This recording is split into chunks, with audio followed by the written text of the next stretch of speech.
the system of equations. We must deal with them all at once. Always looking for solutions. Positive outlook overcome. Hello, my name is Roy Simpson, Professor of Mathematics at Cosumnes River College in Sacramento, California. This video is for linear algebra students who are currently going through eigenvectors and eigenvalues, learning them for the first time. You should have watched my video on the definitions or an introduction to eigenvalues and eigenvectors. Really, that only contained some examples and the definition. Now we're going to play with some theorems and really add some properties in that are basic properties of eigenvalues and eigenvectors. As I promised last video, there was a theorem that I alluded to that I said we will go ahead and prove that in the next video. Here it is right now. Just to remind you, in the last video, we found an eigenvector for a given matrix given the eigenvalue. Oh, and by the way, I should remind you, just in case you've taken a day or two between watching videos, x is an eigenvector for the matrix A if A times x is equal to a constant times that very same x, and the constant is the associated eigenvalue. A very critical element to remember about eigenvectors and eigenvalues is that eigenvectors cannot be zero vectors, but eigenvalues, those can be zero. Now, when we did this example at the end of the last video, I had mentioned the fact that we did all this work to find the eigenvector, but any multiple of that vector could have been taken as the eigenvector. I didn't really explain why that was the case, but we'll see it now. If x is an eigenvector for A with corresponding eigenvalue lambda, then any non-zero multiple of that very vector x will be an eigenvector for A as well, with the same associated eigenvalue, in fact. The proof is, well, very easy. Suppose x is an eigenvector for A with an associated eigenvalue lambda, and let's go ahead and let k be any non-zero scalar. Then the following has to be true. I'm going to take the matrix A and I'm going to multiply it by not the vector x, but instead a new vector, kx, a non-zero multiple of our eigenvector. However, we know from properties of matrix vector arithmetic that this is just a scalar k times the matrix A times the vector x. However, since x is an eigenvector for A with associated eigenvalue lambda, that product right there can be replaced with lambda x. Now lambda is just a scalar and so is k, so we happen to know we can swap or commute the order of the product. And look what we have shown. The matrix A times a scalar multiple of our eigenvector ends up yielding lambda times that same scalar multiple of our original eigenvector. That is, if x is an eigenvector for the matrix A with eigenvalue lambda, kx is as well. And that proves this theorem. So once you find an eigenvector, you've actually found an infinite number of them. They all just point in the same direction. And that's because obviously a scalar multiple of your eigenvector is just stretching, compressing, or reflecting that vector. But it doesn't actually change the angle of the vector itself, if you're thinking in 2D, that is. So going back to that example, given that x equals -1, 2, 1 is an eigenvector for this matrix right here, that was the actual eigenvector we wrote down last video, and suppose that eigenvector has associated eigenvalue lambda equals -4, state two other eigenvectors for A with this associated lambda. And that's going to be super quick. If the eigenvector -1, 2, 1 is associated with lambda equals -4, then any scalar multiple of that eigenvector is also associated with lambda equals -4 and is also an eigenvector. So 2x is an eigenvector, and -5 pi x is also an eigenvector, both of those associated with the eigenvalue lambda equals -4. It's not super fascinating, but I just thought I'd showcase that in an example. We're now going to turn our attention to the more useful equation when working with eigenvectors and eigenvalues. This is likely the equation that you're dealing with in your differential equations class, if you're taking one right now, or if your linear algebra class is blended with differential equations. That often happens as well. Lambda is an eigenvalue of the matrix A if and only if the equation A minus lambda I times x equals 0 has a non-trivial solution. Again, if you've been watching my videos, specifically the last video, this equation should look somewhat familiar. In the last video, we were told that lambda equals -4 was an eigenvalue for this matrix A associated with the eigenvector, well, we found the eigenvector it was associated with to be -1, 2, 1. But what I had said at the time was, well, we don't know the eigenvector, so if they're telling us that we have an eigenvector that gives this eigenvalue, then, as long as x is the eigenvector, ax must equal that eigenvalue times x. If you move this to the other side, well, normally you would do that by subtracting this from both sides. So I could have said in the last video, let's go ahead and subtract a -4x from both sides, and we would have arrived at ax minus that -4x. Remember, -4 is the value of lambda that I was given when I started this problem. So technically, I was dealing with ax minus lambda x is equal to 0.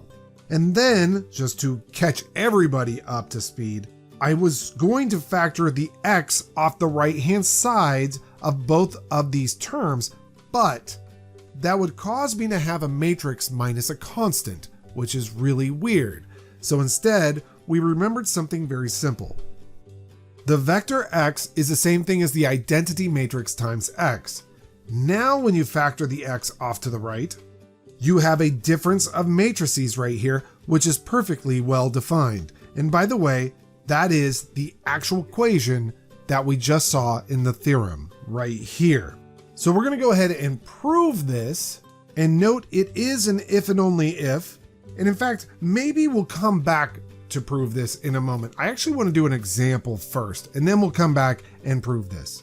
So in this example, we're asked to show that this equation, which is actually a minus a -4i times x equals 0. So it has the same kind of look as the equation we just saw in our previous theorem, but we're asked to show that that has non-trivial solutions, given that A is this matrix right here. And we've played with this matrix already, but it's worthwhile to do this again.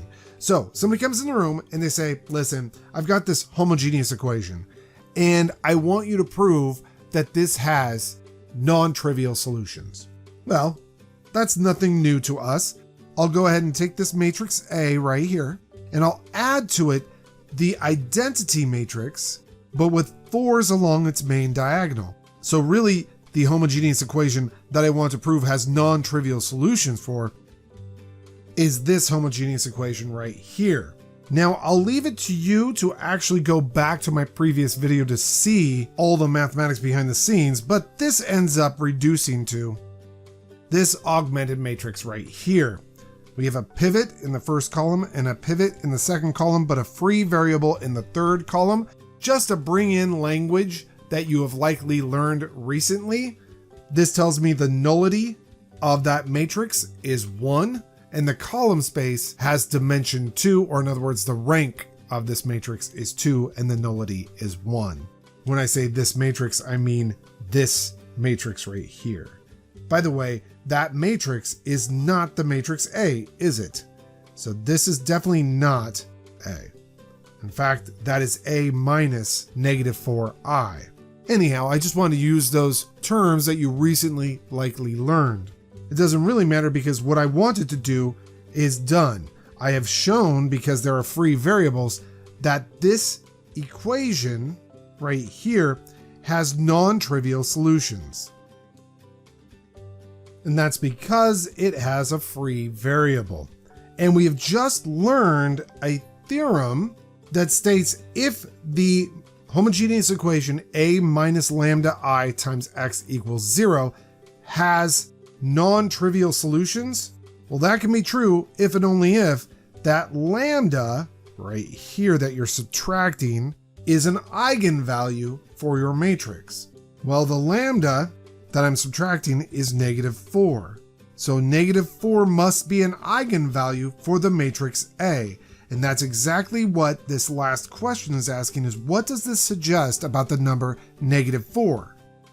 It has to be an eigenvalue of A because the homogeneous equation A minus that -4 times I times x equals 0 has non-trivial solutions. So that's a little bit of a reveal on how you can start to find eigenvalues for a given matrix. Let's go back here and prove this theorem. Because it's an if and only if, you have to go both directions with this, so we'll prove the forward direction first and then we'll go backwards. The forward direction is assuming that lambda is an eigenvalue of A and using that to prove that the homogeneous equation 5.1.2 has a non-trivial solution. Start by supposing that lambda is an eigenvalue of A. Well, that means that there must exist a vector x such that ax is equal to that lambda times x, which implies ax minus lambda times x is equal to 0, which implies ax minus lambda times I times x is equal to 0. By the way, I am not going to write that little itty bitty step anymore. It's just I do it at the beginning so you know where I get the identity matrix from when I do the factoring. But from this point forward, I will not write in this extra little step right here. Instead, I will just go from this step here right down to this.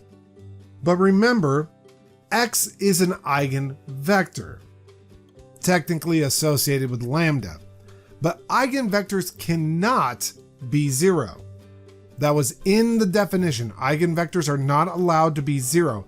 We started with, this has a solution, it's called x, which means x is the solution to this guy, which means x is the solution to this guy, which means x is the solution to this homogeneous equation. But x is definitely not 0 because it's an eigenvector. Therefore, this homogeneous equation has a non-zero, that is non-trivial solution. So that proves the forward step.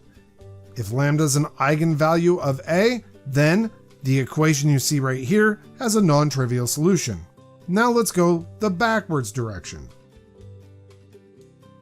Let's suppose that the homogeneous equation you see right here has a non-trivial solution. Again, we're starting with the backwards argument, right? So we suppose that this homogeneous equation highlighted above has a non-trivial solution. We want to then prove that lambda must be an eigenvalue of A.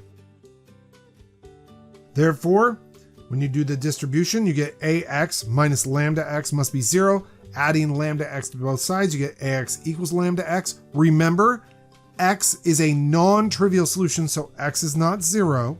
By definition, lambda is an eigenvalue associated with the eigenvector x. Technically, lambda is the eigenvalue associated with an eigenvector x. But it doesn't really matter the wording on it right now. All that matters is we finished the proof. Just to let you know, that equation 5.1.2 is very important. It's associated with something that's called the characteristic equation. It's not exactly the characteristic equation, but it's associated with something called the characteristic equation in linear algebra and differential equations. Surprisingly, that's it. That's all I had in this video. A couple theorems and then a quick example, but it's just to get you used to some of the basic properties of eigenvalues and eigenvectors. In the next video, we're going to delve into something called eigenspaces. Still trying to use this gentle introduction to this topic so it's not so overwhelming. I hope to see you there. Have a wonderful day. Be a great human. It's the system of equations. We must deal with them all at once. Always looking for solutions. Positive outlook overcomes obstacles getting in our way, cause if effects more than we can sometimes see. Things for what they are and work together until you feel at peace. Just listen close, don't talk too much that isn't cold. Sure, you may really hurt inside. It doesn't justify you to speak too loud and cry.